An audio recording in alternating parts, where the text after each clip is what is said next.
Olá pessoal, tudo bem? Espero que vocês estejam bem. Antes de continuar esse vídeo, por favor, eu peço, deixe seu like, se inscreva no canal, toque o sininho de notificação, compartilhe esse vídeo, ok? E se quiser ajudar financeiramente o canal, poxa vida, será bem-vindo. É só anotar o Pix, tá? robson.rmt@gmail.com robson.rmt@gmail.com, tá? Aí você faz o que o teu coração mandar, ok? Bem, nós estamos falando nesse vídeo, né? Seriam os deuses, esses deuses, esses pseudo-deuses, seriam eles deuses peraltas, mentirosos, enganadores?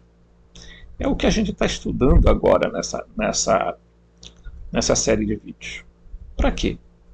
Para a gente entender os conceitos e por que nós, também como John Lambilage, a gente segue um padrão de tentar estudar o livro, tá? As tabuletas da Suméria, a Bíblia, os escritos de Corã e os códices de Nag Hammadi, tá? E ainda usamos o livro de Urantia e o livro de... Tem um outro livro aí que também conta a história da humanidade, né? O livro de Colbin, né? Então tem informações que fogem muito da maioria das pessoas, ok? Muita gente nem sabe, tá? O que acontece, na verdade, na maioria das vezes no mundo. E tem gente que parece torcedor de futebol, tá? É a torcida daquele, a torcida daquele outro. Eu sou de A, eu sou de B, eu sou de C, e aí fica nessa, né? Enquanto isso, as coisas ficam acontecendo aí e muita gente não está parando para analisar o que está acontecendo, né? Então nós vamos continuar essa reflexão a partir do que John Lambilage está abordando neste artigo, ok? Você vai perceber que a gente vai tentar encontrar, claro, uma explicação lógica, mas não verdadeira, né, gente? Aqui ninguém tem pretensão de dizer que somos donos da verdade. Nós estamos buscando uma resposta. Correto? Bem, então vamos lá. Vamos começar aqui. Então, John Lambilage, continuando aquele texto dele, ele diz assim: agora, apenas mais algumas palavras sobre a cosmologia gnóstica. E depois voltarei à questão que me levou a escrever este breve ensaio. Costumo dizer, ele vai, né, que os videntes gnósticos, vejam que ele vai usar o termo videntes gnóstico dos mistérios, tá? Eram especialistas em habilidades paranormais, como sonhar, o sonho lúcido, a visão remota, a clareaudiência, a clarividência e etc. Tá? Sim, isto está correto. Eles teriam... aí ele responde, né? Sim, isso está correto. Eles teriam sido capazes de observar pseudos-deuses, aqui, ó, tá? Arcontes, e discernir seu modus operandi. Em efeito, quase um quinto do códice de Nag Hammadi tem a ver com as origens, motivos e táticas e ações dos arcontes. O que eles, videntes, foram capazes de determinar sobre os predadores, enganadores de Deus, podem ser cruciais para a sobrevivência humana. ok? Então, estudar a gnose não é uma simples coisa de mistério, quero estudar porque eu quero fazer de mistério, né? Tem a ver com a sobrevivência, a nossa sobrevivência na Terra, gente.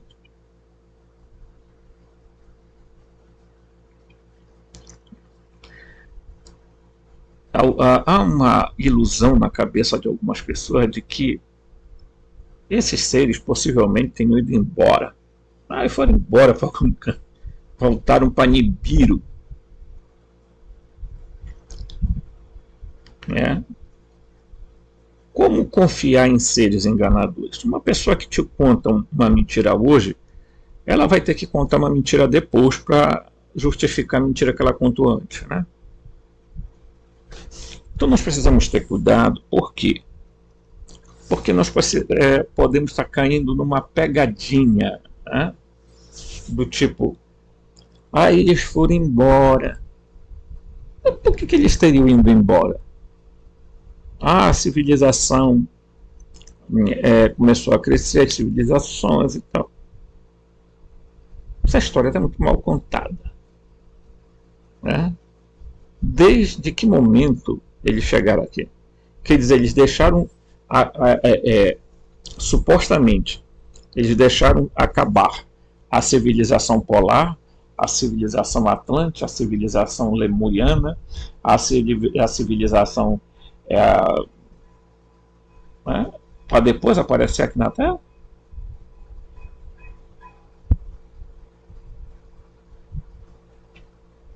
Eu faço essa pergunta porque, bem, hoje não há nenhuma comprovações da existência da Lemúria e da Atlântida. Mas, contudo, há investigadores sobre esse assunto. Eu vou mostrar um negócio para vocês muito interessante, que eu já mostrei em outros vídeos. Você está vendo esse mapa aqui? Esse mapinha aqui, ó. Bem aqui tinha um Gran Eden, tá? Na América Central. Um Gran Eden, ok? Quem diz isso? Não é eu. Quem diz isso são pessoas pesquisadoras como o Mauro Briguino, tá? Então, bem aqui. Agora, observe que bem aqui está a Atlântida. Olha aqui, ó. E bem aqui está Lemúria, ou continente de Mu. Eles estão, claro que aqui no mapa a distância é pertíssima, né? Mas eles estão muito próximos da nossa área de moradores aqui do Brasil, América Latina, América do Sul, América do Norte, tá? Vejam, nós estamos perto de duas civilizações que supostamente existiram e que esse escritor aqui desse livro ele indica no mapa isso aqui, tá? Olha aqui. Então você já imaginou o seguinte: para onde foi a civilização asteca, maia e não sei o que tem mais, e se acabaram tudo, morreram todo mundo? Sumiram, evaporaram do nada? Você não acha que tem algo muito estranho nessas histórias? Do tipo assim, essa civilização aqui acabou porque houve um cataclisma, olha o cataclisma, destruiu os dinossauros. Dinossauro não existiu não, cara. Existiram, sabe o que foi? Existiram dragões na Terra. Aí eles inventaram a história dos dinossauros.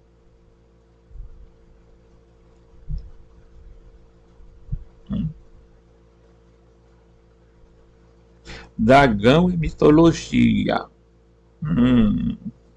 A mitologia, você não devia falar isso no canal, porque mitologia, isso é mitologia, é lenda, é folclore, tudo.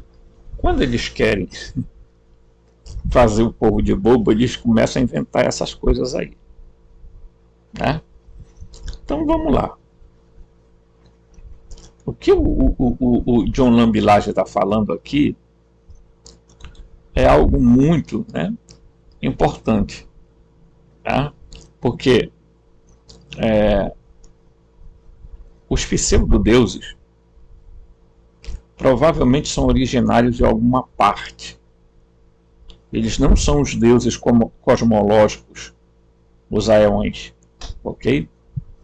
Então ele diz aqui, quero enfatizar um aspecto do seu diagnóstico, a intrusão, olha aqui, a intrusão, tá? E Aldabaoth não apenas finge ser o Deus Criador Supremo, tá? Então preste atenção nisso aqui, tá? Mas ele acredita falsamente que sim. Ele é o chefe arconte, sofre de complexo de Deus. Ele não está apenas tentando nos enganar, mas ele está enganado. O pseudo-deus é delirante, e seu delírio contagia todos aqueles que o seguem. Tal é a mensagem chocante dos antigos mistérios.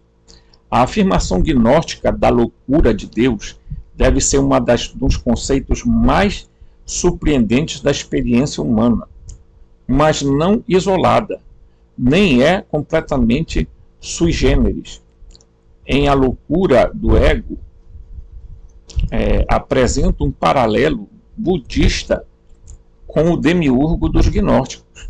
Análise essa hipótese e veja que ela não é uma equivalente exato do mito gnóstico do demiurgo.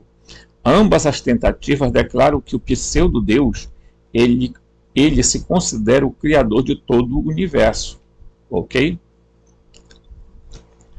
Isso, claro, é exatamente o que o Javé faz também. Os crentes das religiões dominantes que consideram essa entidade ilusório como um ser supremo, são eles próprios delirantes na sua fé e cegos. Milhões de pessoas estão presas na sua loucura, na teia da sua loucura, de um Deus impostor envolvido na violência e agressão que também os arcontes promovem. O demiurgo é uma divindade impostora que trabalha contra a humanidade.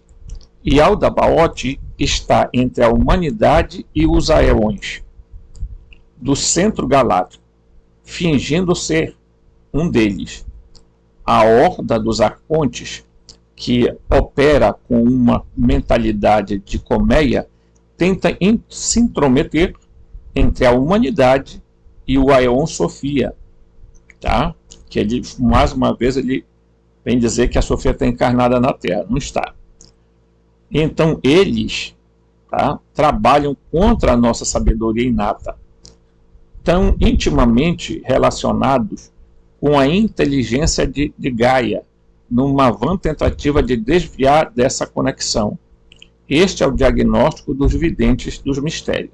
Então, ele está dizendo aqui, se você fizer um resumo,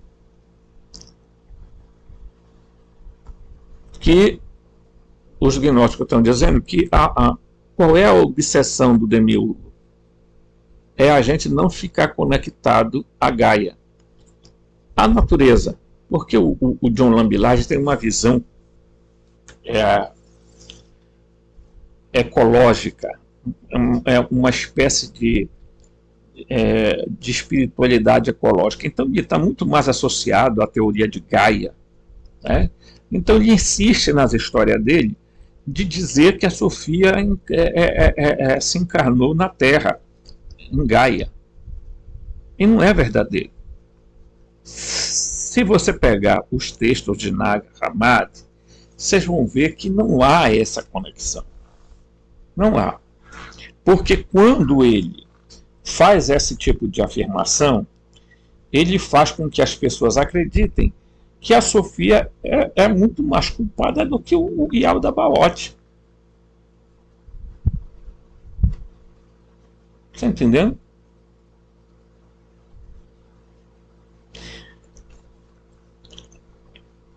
O John Lambilage tem uma visão bacana e tudo, mas ele insiste numa teoria ecológica para tentar enquadrar a Sofia dentro do planeta e dizer que a Sofia é o planeta Terra. Não, não é.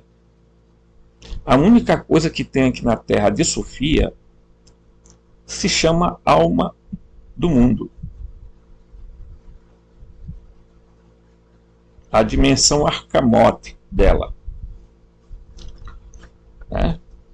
Mas quem terraformou o planeta não foi Sofia. Foi o Demiurgo com seus arcontes.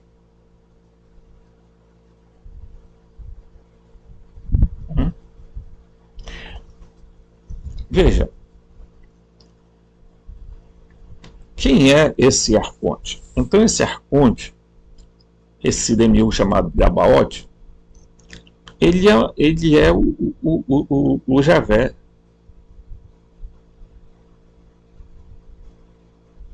Ele é o Javé. Né? Então o que ele está fazendo? O que ele está tentando fazer? Se passar por um Aeon, se passar por uma divindade superior.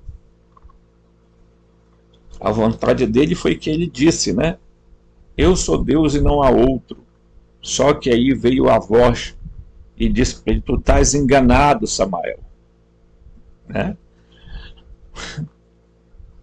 Então, o Yaldabaoth, o Javé, é chamado de Samael. Samael é o nome que é dado também ao suposto Lúcifer. Né? E aí o camarada disse, eu sou Deus. Você sabia que os reis, né, de antigamente também decidiam se chamar Deus? Eles próprios acabavam tomando essa expressão de serem Deus. Quando eu tenho falado aqui no canal de que existe uma probabilidade imensa de que esses seres nem sequer são de outros planetas, mas que vieram de uma região, de uma área, né? Eu sou muito lógico nisso. Tá? Por que eu falo isso? Vamos lá. Vamos tentar aqui mais uma vez. Eu expliquei, eu mostrei isso, né? Mas agora eu quero fazê-lo de uma outra forma aqui, tá? Então, pera lá. Vamos aqui e eu vou mostrar aqui o que eu quero mostrar para vocês, tá? Aqui. Muito bem. Olha aqui, ó. Então vamos aqui. Olha aqui. Eu mostrei para vocês hoje isso aqui, tá? Tá? Aqui, olha, vejam que há uma separação aqui, né?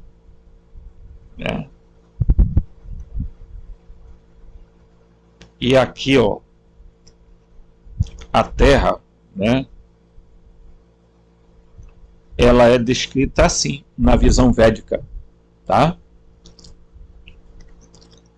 Essa visão védica, ela se aproxima muito mais do que a gente imagina, tá? Do que muitos acreditam. Aqui, ó, tá todos os planetas dentro do circuito aqui. E no centro está o Monte Meru. Tá? E você vê que para cá, né? Eu vou dar uma puxadinha aqui, ó. Veja, olha, aqui, ó. Atalaloka, Vitalaloka, Sutaloka, Talatala Loka, Raçatala Loka, aí tem Patala Loka. Loka quer dizer morada, moradinha. Então veja quantas camadas de terra existem, não é? Aí você vai aqui, ó. Nós estamos bem por aqui assim mesmo, num pedaço de terra aqui. Vejam que ainda tem terras para cá. Ó. Isso aqui é o oceano, tá? Cada oceano. Ah, Robson, mas não dá nem para comparar, porque, olha, para cá para cima tem outras, né? Outras locas, outras moradas, né? Mas não dá nem para a gente comparar, Robson, porque lá na teoria védica tem o oceano de leite, o oceano de não sei do que. Claro, gente, a gente não está dizendo que isso aqui é verdadeiro, é o fundo da verdade. Nós estamos dizendo que isso aqui a gente pode comparar bem. Porque, olha, vamos fazer uma análise bem bacana aqui. Quando Jesus esteve na Terra, o apóstolo Pedro vai fazer a seguinte análise, né? Que Jesus, tá, foi pregar enquanto esteve no sepulcro, ele foi pregar aos espíritos em prisão. Quem são esses espíritos em prisão? Aqueles da época do dilúvio.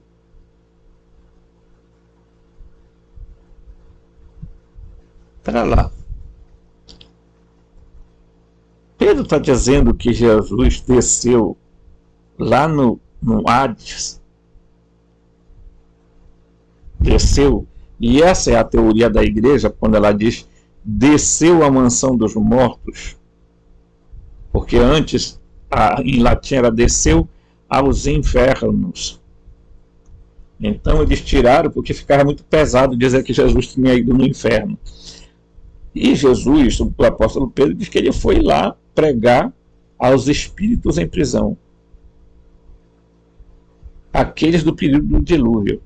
Espera aí. Como é isso? Onde eles estavam? Nas terras inferiores. Inferos. Infernos quer dizer inferos. Inferior. Terra inferior. O que eles estão supostamente... O que é que Pedro está dizendo para a gente? É o seguinte, ó. Jesus morre aqui e desce a esses lugares para pegar o pessoal que estavam antes do dilúvio. Ele foi lá conversar com eles. E esses lugares inferiores aqui, pessoal,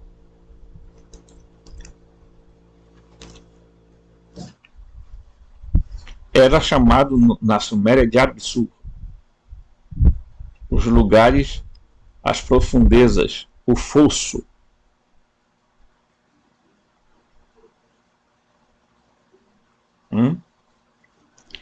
E por que Jesus teria se preocupado em ir atrás de pessoas que viveram lá no período do dilúvio?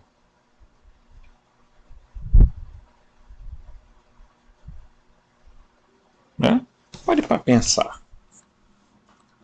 De quem é o domínio das terras inferiores e das águas?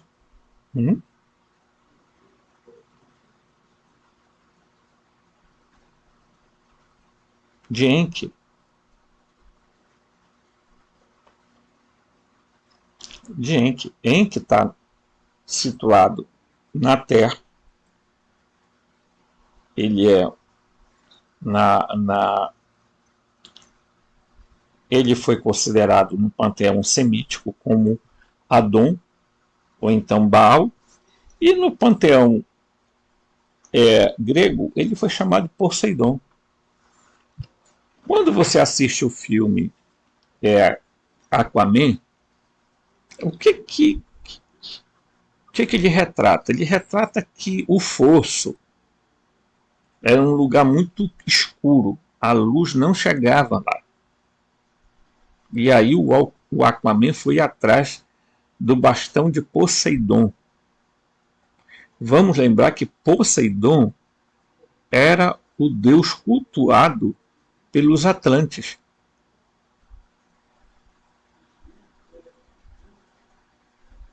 Pela suposta civilização atlântica. Nossa, só. É coisa que, se você juntar as peças, você vai chegar a uma conclusão lógica.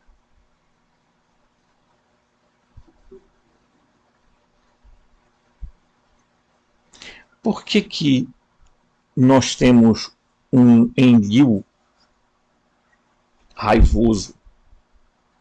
Né? Vamos entender um pouco sobre a diferença desses seres, né? Porque, veja bem, vamos lá. Eu vou mostrar mais uma coisa aqui importante. Vamos baixar aqui. Tá? Isso aqui eu já mostrei para vocês. Mas vamos aqui, ó. Eu quero mostrar uma coisa interessante para vocês aqui. Tá? Que quando você analisa, tá? Quando você analisa aqui esses documentos, né? Aqui, ó, aqui. Você percebe que, por exemplo, olha só aqui. Aqui é o espírito, a pneuma, né? Olha aqui, ó. Tá? Aqui é a psique e aqui a soma, ou a carne, o corpo. Tá? Então nós temos o carnal, o natural e o espiritual. Tá? Preste atenção no que eu estou falando aqui, porque isso tem muito a ver com o que a gente está discutindo agora. Tá? Mas vamos mais longe. Né? Porque eu quero deixar você bem pensativo a respeito disso. Né? Ó, aqui. Você vê que existia um ser que se chamava Abraxas. Tá? Olha aqui o nome dele aqui, Abraxas. Ele era desse jeito aqui, ó. E ele era chamado também de Ial. Tá? Olha aqui. Né? Veja que ele, olha como a figura desse ser. Tá? Preste atenção. Ó, serpente, humano e ave. Ele era um dos arcontes, o Ial. Ok? Aqui, ó. Está escrito em grego, né? Claro. Tá? Aí tem o leão. Olha aqui, ó. Tá? O que o leão está fazendo aqui? Veja que o leão está segurando o quê? Né? Tem uma estrela. Né? Aí, ó. Tudo isso aqui é um ser pisando sobre o humano. Tá? Ó. Tudo isso aqui é muito simbológico, mas veja, né? Esse Abraxas chegou a ser confundido com o Javé durante muito tempo. Tá? Ó, isso aqui eu mostrei para vocês num outro vídeo. Ó. Quinoses, Sofia, né? Physis e... Deixa eu ver se eu consigo ler isso aqui.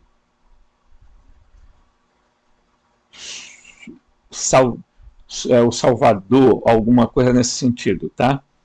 Aí você vê que, por exemplo, né? Olha aqui, ó. Você vai pegar aqui, ó. É aquela mesma imagem que eu mostrei para vocês, ó. Orai, Eloi, tá? Eloi, Estafaio, Sabaote, Ial da Baote, e tá aqui, ó, os arcontes governando, ó. Ok? Aí bem mais aqui embaixo, eles botaram o ponto de interrogação porque eles não sabem o que tem para cá. Aí eles vão dizer, ó, tem o Micael, que isso aqui, ó, a atmosfera terrestre é dominada por Micael, Suriel, Rafael, Gabriel, Tautabaote, aqui, ó, olha, Eral, Liote, eu acho, uma coisa assim, né? E Anoel, tá? Veja que cada um tem um símbolo de um animal aqui, ó. Tá? Ó, ok? Micael tem um símbolo do quê? Do leão. Suriel tem um símbolo do touro. Rafael tem um símbolo da serpente aqui, ó. Tá? Gabriel tem um símbolo do pássaro, tá? Do falcão. Um tem um símbolo do urso, o outro aqui parece ser um cachorro, e esse tem um símbolo, a imagem de um burro. Tá? Por que Micael tem um símbolo do leão? Você sabia disso? Porque, segundo, veja só como é as coisas, né? Segundo a concepção espiritual do povo, o Micael é o guardião de Israel e é também o guardião da igreja.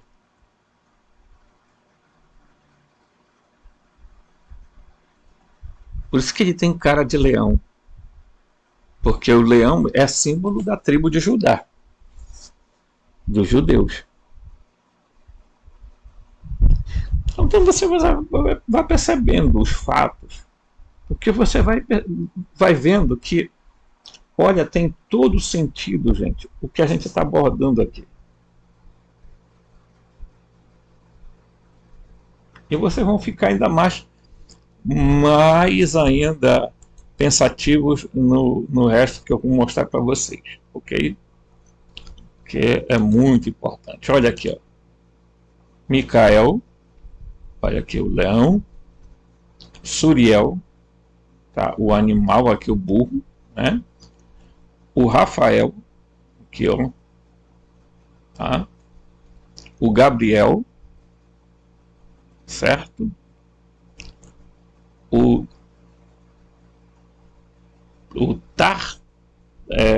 Taumatarote, eu acho que é isso aqui, né? Erataote e Taufabaote, aqui, ó. Né? Olha aqui, ó. E isso aqui é o Leviatã, aquela serpente que engole o próprio rabo, tá? Aí, eu não vou ainda explicar isso aqui para vocês, quero deixar para depois, né? Então, preste atenção no que nós estamos analisando. Aí, diz aqui, eu vou pegar um outro texto, já não é mais o texto do John Lambilage, que diz assim: advertências bíblicas sobre os extraterrestres manipuladores foram censuradas pelas elites cristãs, ocultistas e religiosos. A própria Bíblia, na versão pré-traduzida, apresentada por estudiosos, a Bíblia realmente contém advertências específicas contra os extraterrestres, aparentemente manipuladores que tentaram controlar, explorar e oprimir a humanidade através do engano em massa. No entanto, as formas de traduzir, incluindo uma notável versão do rei James, né, supostamente dirigida por estas entidades, relatou essas manipulações, excluindo, logicamente, os avisos explícitos. Por exemplo, Efésios 6,12, na versão King James, que é usado como base das traduções mais modernas diz o seguinte: porque não lutamos contra a carne e sangue, mas contra principado, contra a potestade, contra os governadores das trevas deste século, contra as hostes espirituais do mal em regiões celestes. Tá? É nítido o contraste com a tradução direta do grego, sem censura, de acordo com os estudiosos da Bíblia, indica o seguinte: porque a nossa luta não é contra o ser humano, mas contra o principado, contra os potestades, contra as forças deste mundo, escuridão da escuridão, contra as forças das trevas espirituais do mal no espaço. Está aqui, ó. Tá? Eu tenho dito muito isso aqui, que a tradução não é regiões celestes, mas regiões do espaço, da atmosfera. Tá? Certo? Então,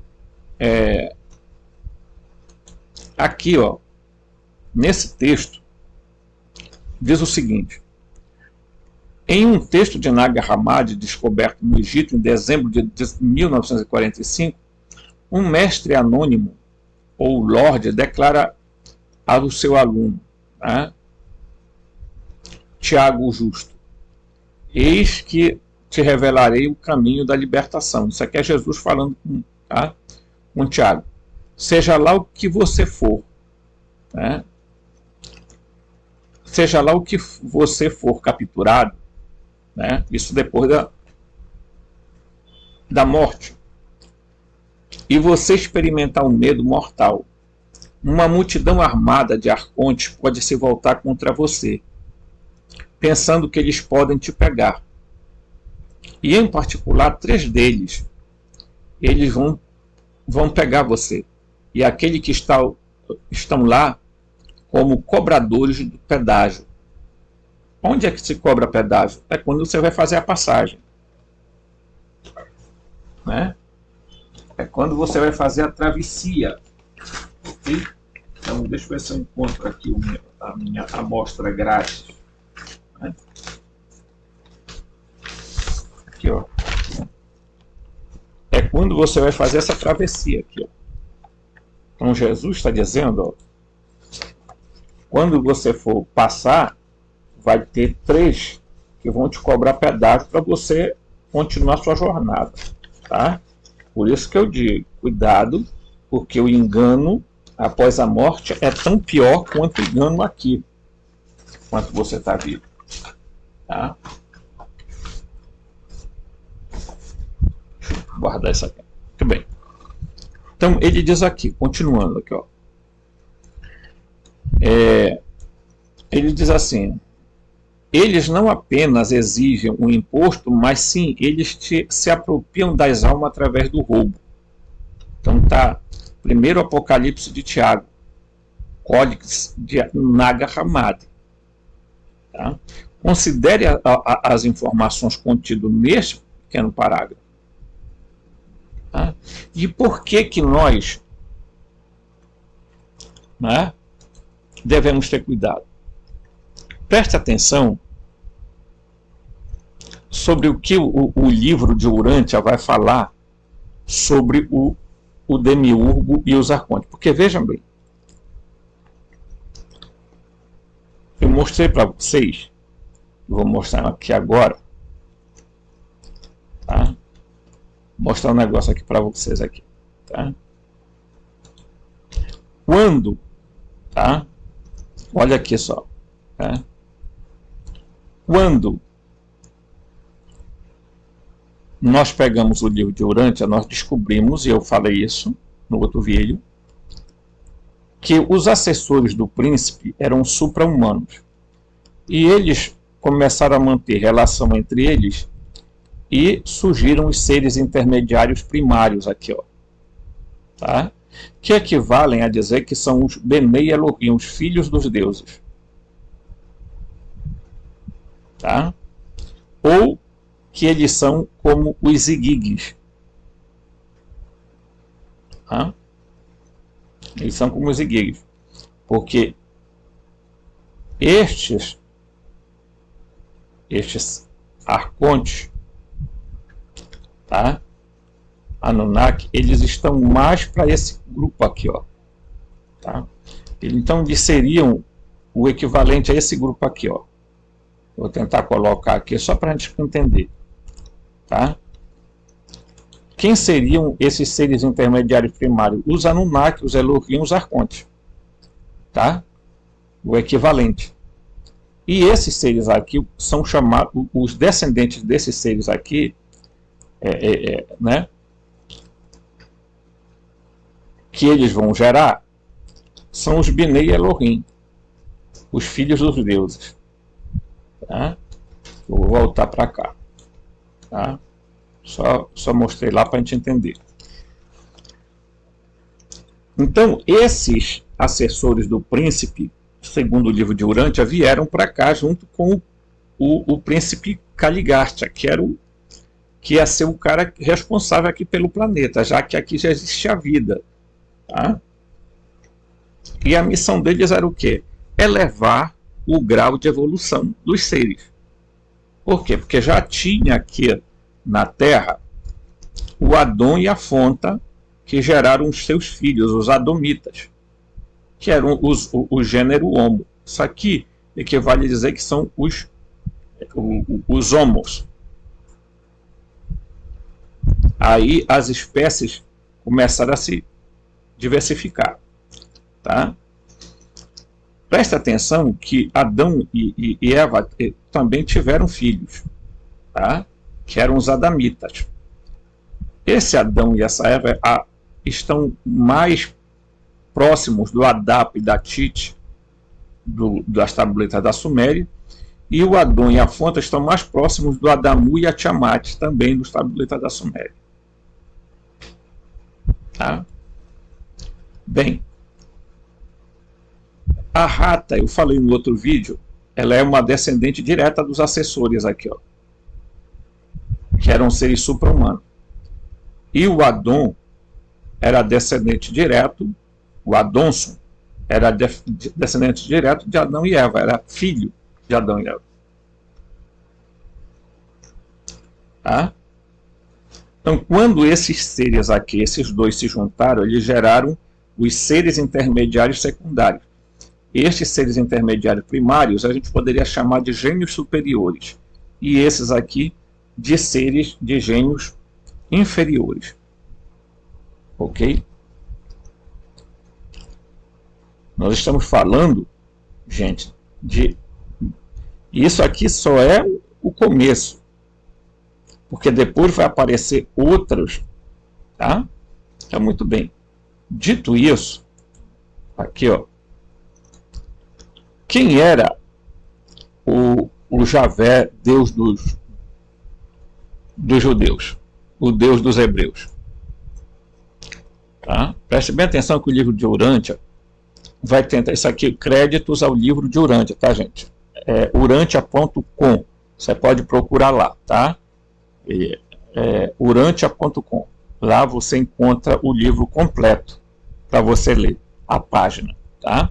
Mas se você quiser comprar o livro, procure, porque existe na Amazon, tá?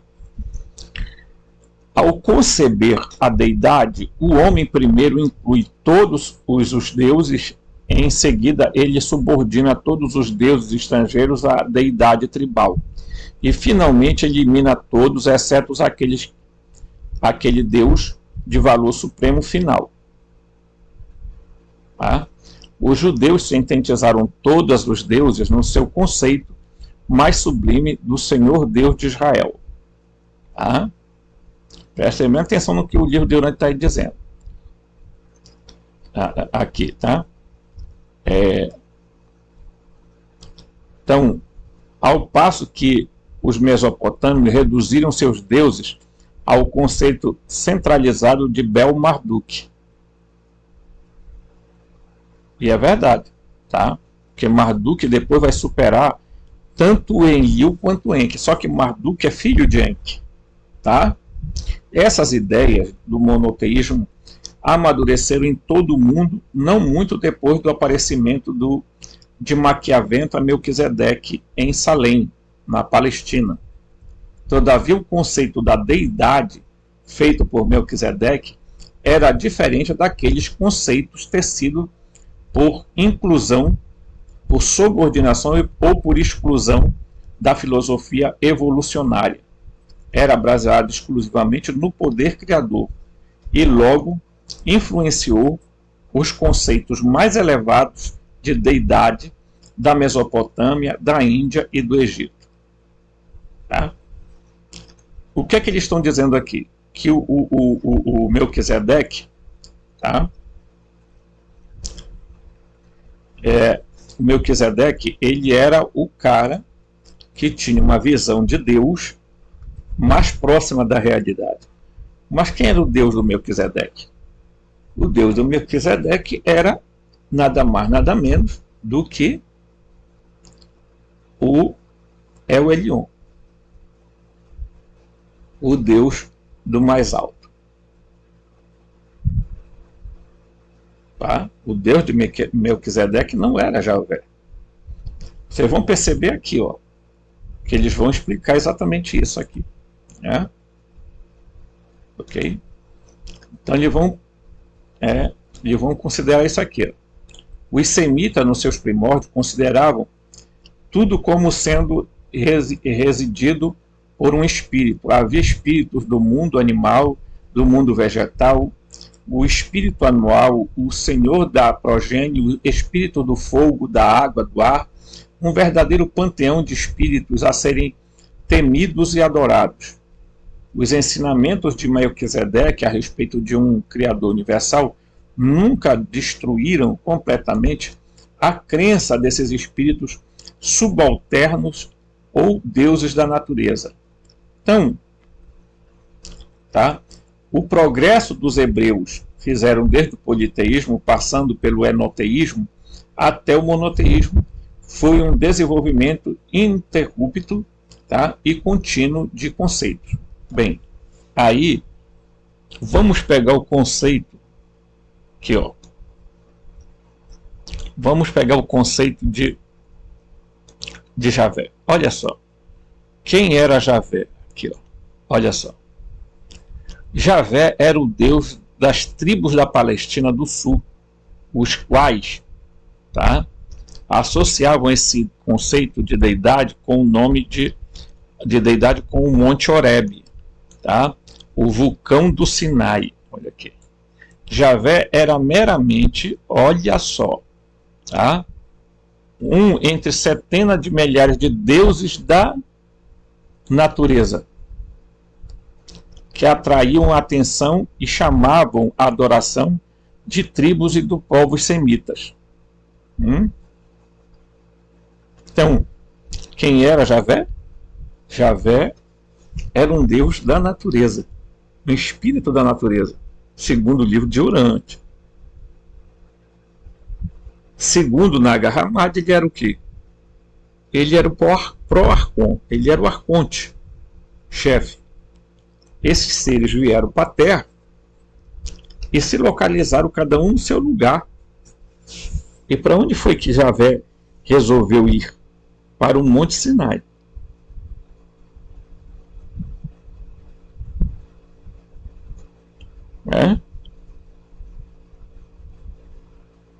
O Monte Sinai é muito parecido com o Monte Olimpo, né? No sentido de que por que as divindades resolveram habitar monte? Você já se perguntou? Monte Sinai, a Bíblia está cheia disso, né? Os gregos, onde habitavam os deuses, né? No Monte Olimpo. Será que isso era mito ou era verdade? Né? Isso tem aspectos claros de que seja verdade, pessoal.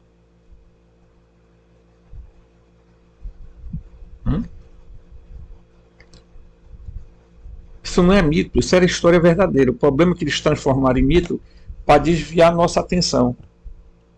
Mas veja que o livro de Urântia vai continuar descrevendo aqui. Ó, aqui, ó. Tá?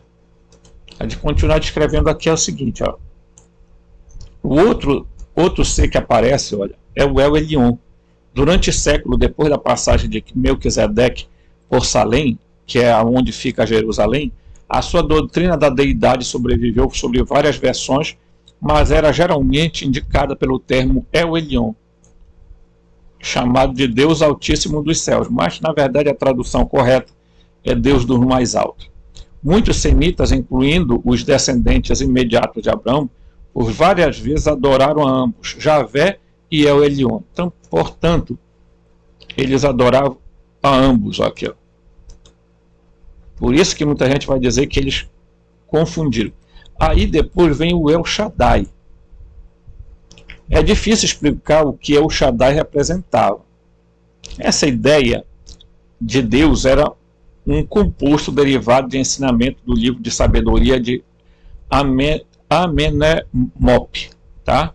Modificado pela doutrina de Atum, feita por Akhenaton, influenciado posteriormente pelos ensinamentos de Melquisedeque, incorporados ao conceito de El Elyon.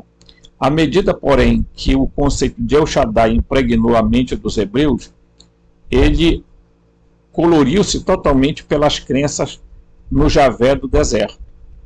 Uma das ideias dominantes da religião dessa época foi o conceito egípcio da providência divina, o ensinamento de que a prosperidade material era dada, tá, por servir a El Shaddai. Mas, no entanto, quem é El Shaddai? El Shaddai é o próprio Javé, pessoal. El Shaddai é o nome verdadeiro do Javé. Porque Shadu quer dizer Deus violento, né? Ou então Deus da montanha. Ok? Então, esse Javé é o mesmo El Shaddai. Por isso que eles são deuses trapaceiros. Porque eles se faziam passar por coisas que eles não eram.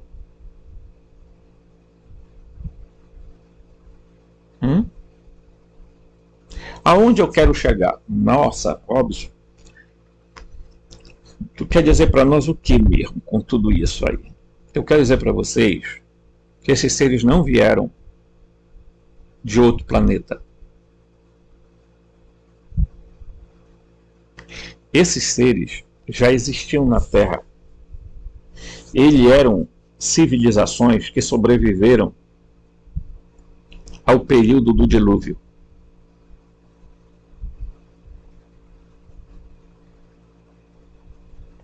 E que modificaram os seres humanos, tá? Num período muito recente da história. O Homo sapiens é muito mais recente do que as pessoas imaginam.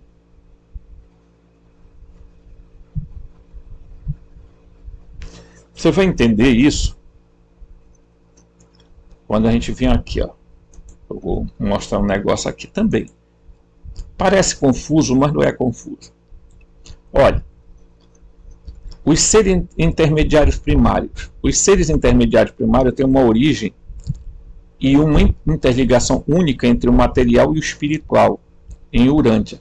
Sabemos da existência de criaturas semelhantes em outros mundos e outros sistemas, mas elas originaram-se por meio de técnicas diferentes. Então, os seres que estavam ditando Urântia, o livro de Urântia, estavam falando exatamente sobre esses seres aqui. Ó. Tá? É conveniente ter-se sempre em mente que as auto-outorgas sucessivas dos filhos de Deus em um planeta em evolução produzem mudanças acentuadas na economia espiritual daquele reino. Tá? Então, muito bem. Então, vamos lá. O status de membros corpóreos da assessoria do príncipe, olha aqui, ó, Caligasta, ilustra com precisão a interassociação única, como os cidadãos moronciais ascendentes de Jerusalém. Tá? Eles eram criaturas supramateriais, olha, bem aqui, vou grifar aqui, ó, tá? Eram criaturas supramateriais. Deixa eu grifar aqui. Aqui, ó, aqui, ó. Supramateriais, sem as prerrogativas de reprodução. Eles não podiam se reproduzir, tá? Os assessores do príncipe. Como ministros planetários descendentes em Urântia, eles eram criaturas materiais sexuadas, tá? Então, quando eles chegam à Terra, ao planeta, eles se tornam seres sexuados, capazes de gerar uma progênie material, como alguns fizeram mais tarde, né? Bem, aí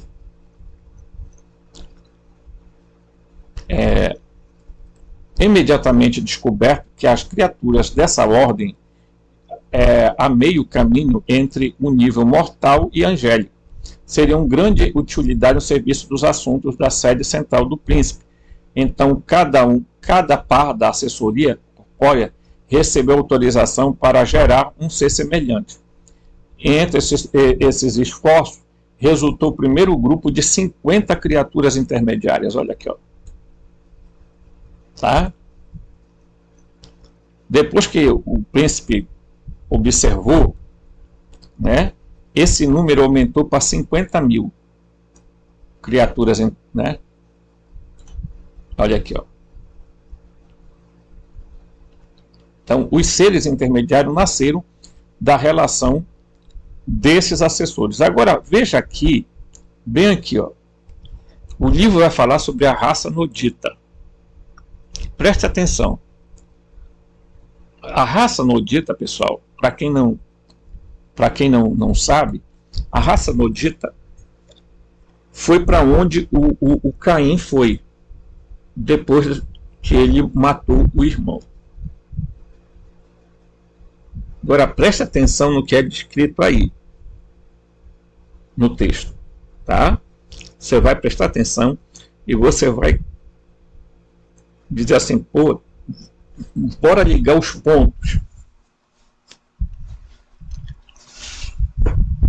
Tá? Porque o que eu estou querendo mostrar para vocês é esses seres que se passaram por deuses eram apenas seres supra-humanos. Descendentes, primeiro, dos assessores do príncipe, que se juntaram e tiveram em primeira linha determinados pares, está aqui. Depois eles aumentaram para 50 o número. Ok? Agora você vai observar que o seguinte: embora esta narrativa seja sobre a origem, a natureza e a função das criaturas intermediárias em Urântia, o parentesco entre as duas ordens, a primária e a secundária, torna necessário que eu interrompa a história. Então ele interrompe a história dos intermediários para falar sobre o nodita. Prestem bem atenção. A história das criaturas intermediárias primárias, neste ponto, para acompanhar a linhagem de descendência dos membros rebeldes do grupo de assessores corpóreos do príncipe Caligarte. Então, eu vou só para situar. Houve uma rebelião, tá? E o Caligarte foi expulso. Foi mandado fora foi tirado dele o poder de ser príncipe da Terra. E os seres intermediários, alguns ficaram do lado dele e outros não. Os assessores, né?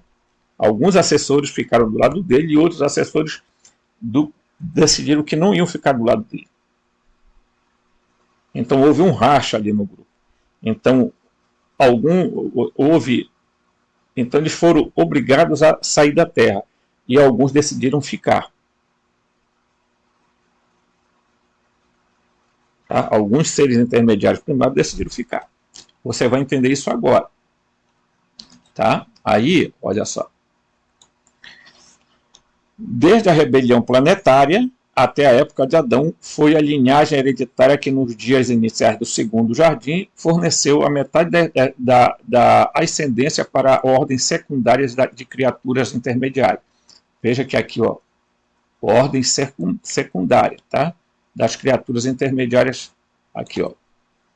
Os membros físicos da assessoria do príncipe haviam sido formados como criaturas sexuadas com o propósito de participarem do plano da procriação de uma descendência que incorporasse as qualidades combinadas da ordem especial, aliadas àquela linhagem selecionada das tribos de Adom, dos símios, tá? E tudo isso em antecipação ao aparecimento posterior de Adão. A chegada de Adão e Eva é muito depois. Tá? Então, bora mais para cá que eu quero chegar. A era posterior à rebelião urântia presenciou muitos acontecimentos inusitados. Uma grande civilização, tá? Chamada de cultura Dalamátia, estava desmoronando, tá? E olha só o que eles vão falar aqui. Os Néfilins, noditas.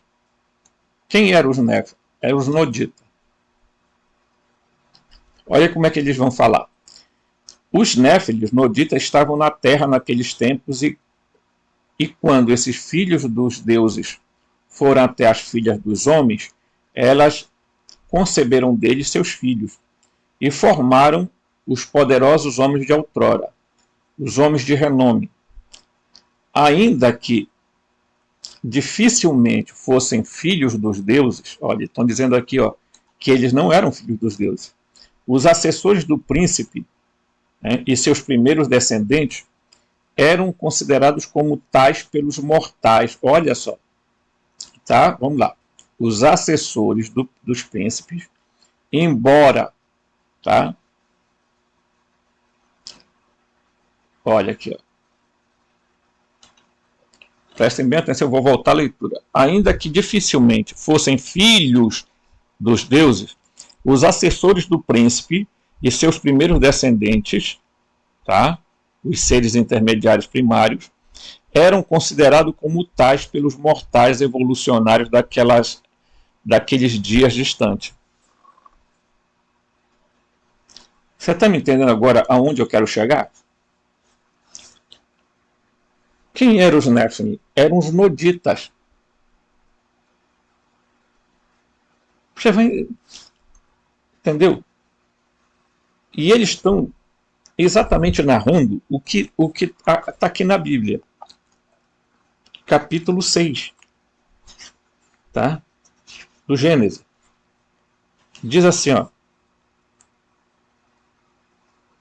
E sucedeu que quando começaram os filhos dos homens a se multiplicarem, os filhos dos homens se multiplicarem sobre a superfície da terra, filhas foram geradas por eles.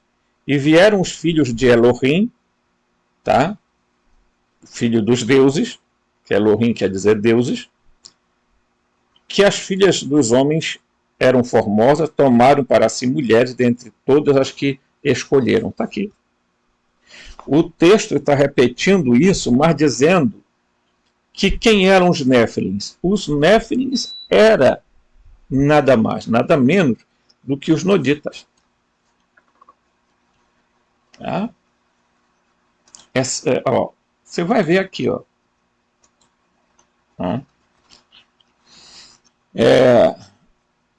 Mesmo a sua estatura veio ser aumentada pela tradição. Quer dizer, estão dizendo que eles não eram tão gigantes assim, mas você sabe como é, né? As pessoas vão aumentando. Essa, pois, é a origem das lendas do folclore quase universal de deuses que desceram à Terra, que conceberam com filhas de homens a antiga raça de heróis. E toda essa lenda foi mais confundida com as misturas de raças dos adamitas que apareceram mais tarde no segundo jardim.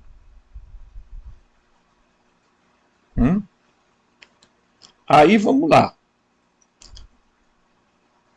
Né? Esses traços mutantes de quem? Dos descendentes dos assessores do príncipe, tá? Apareceram primeiro as gerações do Nodita, resultando cerca de mudanças que haviam sido influenciadas na configuração e nos constituintes químicos dos fatores hereditários do plasma do gene andônico.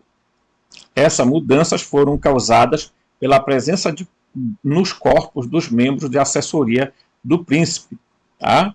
Então, na hora que esses descendentes dos príncipes dos assessores do príncipe, tiveram relações com os adomitas, tá? O que houve? Houve uma mutação. Tá? Aí, olha só, eu vou passar aqui para baixo, que eu quero mostrar aqui uma outra situação. Né? Uma outra situação. Depois da, depois da submersão da Dalmácia, tá? Que era como se fosse uma civilização. Tá? Os noditas trasladaram-se para o norte e para o leste ao longo e fundaram nova cidade de Dilmun como um centro racial e cultural, há cerca de 50 mil anos depois de Nod, da morte de Nod, tá? Quando a progenie do corpo de assessores do príncipe já se havia tornado numerosa demais para substituir nas terras imediatamente vizinhas sua nova cidade de Dilmun. Tá? Então, eles faliu a Dalmácia e eles foram para a região, uma outra região, porque o Nod já havia morrido. Quem era o Nod? Era um descendente da mistura, tá? Dos assessores do príncipe com os adomitas. Os noditas são a junção, tá? Dos assessores do príncipe, que eram supra-humanos, tá? Com os descendentes de Adon e Fonta. Geraram quem? Os noditas, os gigantes, os Nephilim. É isso que o livro está dizendo. Tá? Mas vamos lá. Eu quero ir bem mais aqui. Tá? Porque depois eu volto. Quero... A dispersão dos noditas foi um resultado imediato. Ele está falando depois da Torre de Babel. Tá? Internos a respeito da Torre de Babel. Essa guerra interna reduziu em grande parte o número dos noditas mais puros, de sangue mais puro. Sobre muitos aspectos, tornou-se responsável pelo fracasso que tiveram de estabelecer a grande civilização pré-adâmica. O Adão ainda nem tinha chegado com Eva para cá. Tá? Aí eles vão dizer: 3 dos 4 grandes centros noditas foram estabelecidos imediatamente depois dos conflitos de Bablote, ou Babel. Os noditas ocidentais, ou sírios, olha aqui, ó. Tá? Os noditas orientais, ou elamitas. Os noditas centrais pré-sumérios, é aqui que eu quero chegar. Um grupo pequeno, olha aqui, eu vou ler só essa parte aqui, ó. Um grupo pequeno na emborcadura dos rios Tigre e Eufrates conservou mais que outros a sua integridade racial. Eles subsistiram por por milhares de anos. Que mulheres? Milhares de anos. E final deram origem à descendência nodita que, misturada aos adamitas, olha só, os noditas, misturado aos adamitas, fundou os povos sumérios dos tempos históricos.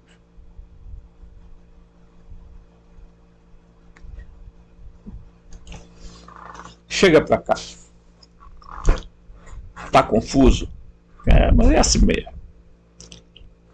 Né? O segundo livro de Urântia, quem foi que foi dar origem aos sumérios? Os noditas. Os noditas eram, tá? Então tá. Os noditas,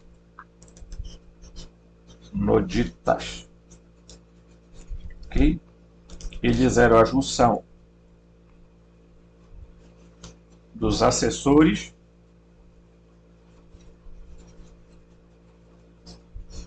mais os Adomitas, ok? Quem eram então os... Aqui, ó, os Noditas eram os assessores que tiveram relação com os Adomitas.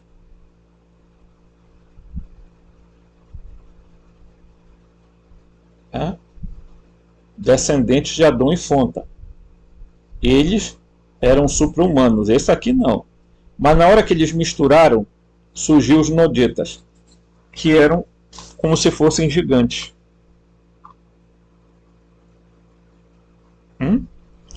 Imagina só.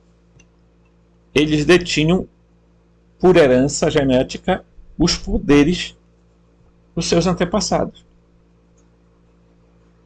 E os Noditas vão dar origem aos pré-sumérios.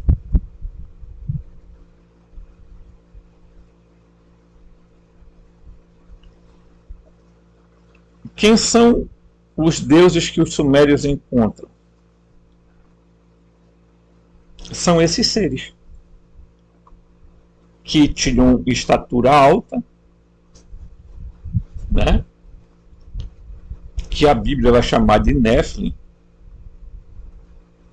Mas os Néfilim não são o cruzamento dos Benei Elohim com as mulheres. Não. A relação dos Benei Elohim com as mulheres adamitas gerou os Giborim. Os Néfilim já estavam na Terra. Por que já estavam na Terra? Porque eles eram descendentes dos assessores do príncipe. Os filhos dos assessores do príncipe eram os seres primários, intermediários primários. Tá? Os filhos de Adão e Fonta vão ser os intermediários secundários. Agora você imagina esses seres que tinham capacidade de ficar invisível, que tinham capacidade de poderes incríveis. O livro de Urântia narrando isso, você imagina o que aconteceu na Terra? Depois, né, o que é que acontece? Ainda chega Adão e Eva, que vai ter os seus filhos, os Adamitas. Aí os Adamitas vão cruzar exatamente isso aqui, ó. Olha só. O que vai acontecer? Era um grupo pequeno, olha.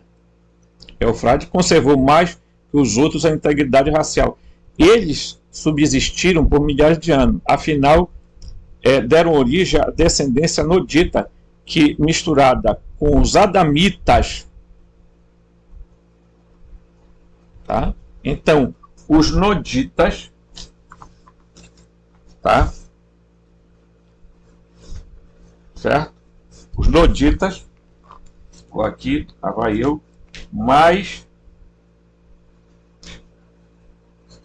Adamitas, vão dar origem ao quê?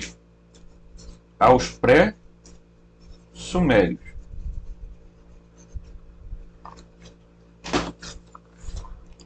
E eu vou parar aqui, porque nós vamos ter outros vídeos explicando mais. Então, quem são os pré-sumérios? Os Noditas misturados com os Adamitas. Os Noditas são a mistura de assessores do príncipe com os Adomitas, descendentes de Adão e Fonta. Os pré-sumérios são os Noditas, mas com o cruzamento dos Adamitas. Vão dar origem aos pré-sumérios. Por quê? Porque quando os assessores se juntaram e fizeram filhos, gerou os intermediários primários. Quando os descendentes dos assessores, tá? Certo? Tiveram relação com os descendentes de Adão, tá? Geraram os intermediários secundários, que é Adonson, tá? Bem aqui, tá? O Adonson ele é descendente de Adão e Eva. E a rata é descendente dos assessores dos príncipes. Tá? E Adão e Fonta são os humanos originários. Nossa, Robson, confundiu tudo. Não confundiu. Você vai entender muito bem. Se você não perder meus vídeos, cara, você vai compreender muita coisa. Você vai ver como tem relação as coisas das tábuas da Suméria com os gnósticos, com a Bíblia, com os códices de Corã. Você vai entender. Não perca os próximos vídeos, não perca os próximos capítulos. Eram os deuses trapaceiros. Forte abraço e até o próximo vídeo.